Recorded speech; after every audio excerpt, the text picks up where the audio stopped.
sure you really missed the House. Speaking of the House, Wisconsin Republican Congressman Reid Ribble now joins me. Last week, Congressman Ribble announced he was leaving the House Freedom Caucus. Why getting out? Well, this actually happened a week and a half or so ago.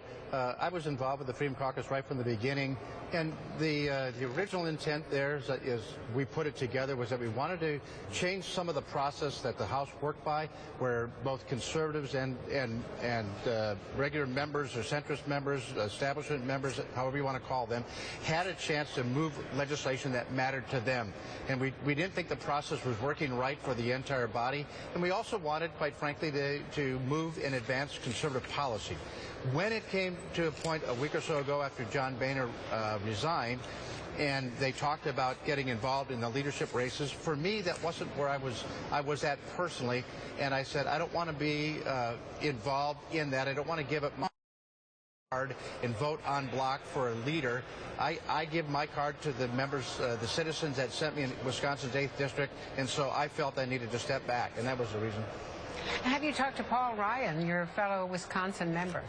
Sure, I talk to Paul almost several times a week, and my personal take is Paul would be a terrific speaker, but I don't think that's where his heart is.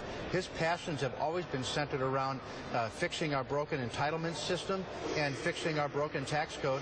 I've never seen Paul happier than he is when he's working full bore on the Ways and Means Committee, and he may in fact decide to stay there because that's where his passions reside. But do you think he could be persuaded if it becomes the only way out of this chaos? Well, I don't think that it's the only way out of the chaos, and I'm not even sure it's chaos. I mean, it's chaos here in Washington, D.C., as the media likes to define it, but I'll guarantee you, Andrea, that if you went back to Green Bay or Appleton, Wisconsin today, everybody got up and went to work, and moms and dads did their thing and took their kids to school, and they're anxious about their kids' football games tonight. And it's only here that this is a really big, big deal. The rest of the country is paying attention to their families like they always do. But we do need a speaker. This is a constitutionally of course we do. created post. And of course we do. We need a speaker, and we're going to get to one. I told my colleagues this morning in conference that who feel a bit anxious and have some anxiety over it, that what we ought to be is we ought to be anxious for getting it right, not anxious for getting it done quickly. And if we take our time and we're contemplative, the speaker said today that he would stay on as long as it's necessary to find a replacement. We should take our time and actually be thoughtful about this.